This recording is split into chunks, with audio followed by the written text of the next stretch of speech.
একদিকে দীঘায় মুখ্যমন্ত্রী মমতা বন্দ্যোপাধ্যায় জগন্নাথ কালচারাল সেন্টার উদ্বোধন করবেন, ঠিক সেই দিনে কিন্তু রাজ্যের বিরোধী দলনেতা শুভেন্দু অধিকারী কিন্তু কাঁথিতে রেলওয়ে স্টেশন সংলগ্ন মাঠে কিন্তু অক্ষয় তৃতীয়া উপলক্ষে কিন্তু সনাতনী সম্মেলনের আয়োজন করেছেন।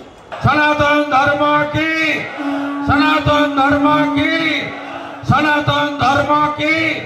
সেই সম্মেলনে কিন্তু সারা রাজ্য তথা দেশের বিভিন্ন প্রান্তের সাধু সন্ত থেকে শুরু করে ইস্কনের মহারাজ থেকে শুরু করে বিভিন্ন হিন্দু সনাতনী ধর্মাবলম্বী মানুষেরা কিন্তু সামিল হন। যেক্ষেত্রে হাইকোর্ট কিন্তু নির্দেশ দিয়েছিল, কলকাতা হাইকোর্ট তাতে উল্লেখ করেছেন যে শুভেন্দু অধিকারী রাজ্যের বিরোধী দলনেতা, তিনি কিন্তু 3000 লোকের জমায়েত নিয়ে সেই সভা করবেন। তার পাশাপাশি এও হাইকোর্ট জানিয়েছিলেন যে 11 থেকে কিন্তু 2টো পর্যন্ত এই কর্মসূচি চলবে। তো সেক্ষেত্রে হাইকোর্টের কিন্তু অনুমতি নেই। শুভেন্দু অধিকারী অক্ষয় তৃতীয়ার দিনে কাঁথিতে হিন্দু সনাতনী সম্মেলনের আয়োজন করেছেন। সেই আয়োজনে কিন্তু প্রায় সাধুসন্ত সহ কয়েক হাজার মানুষ কিন্তু এই অনুষ্ঠানে সামিল হয়েছেন।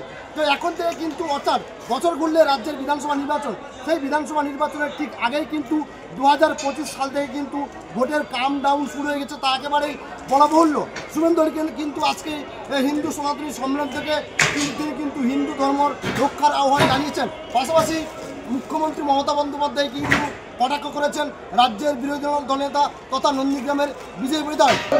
সরকার নেই, মারা গেছে, এবং এইরকম উন্নাসিক অবদার্থ মুখ্যমন্ত্রী আর প্রশাসন পায়নি। আপনি দেখেছেন সবগুলো অতিথি বাংলার বাইরের লোক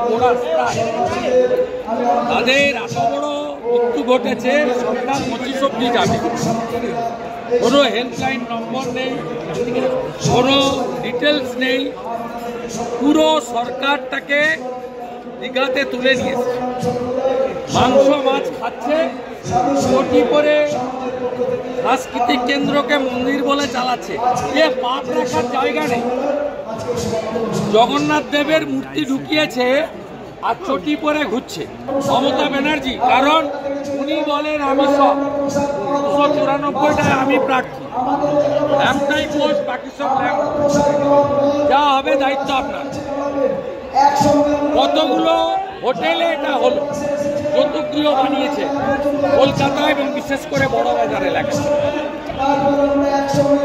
9টা 10-এ আমি স্যান্ডেলে দিয়েছি, 9টা 30-এ প্রধানমন্ত্রী শোক প্রকাশ করে তার রিলিফ ফান্ড থেকে কম্পেনসেশন ঘোষণা করেছেন।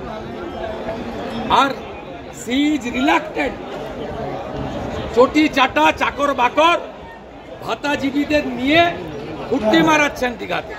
কাঁথি থেকে ক্যামেরায় রহিমের সঙ্গে প্রদীপ মাইতি রিপোর্ট, কলকাতা বাংলা।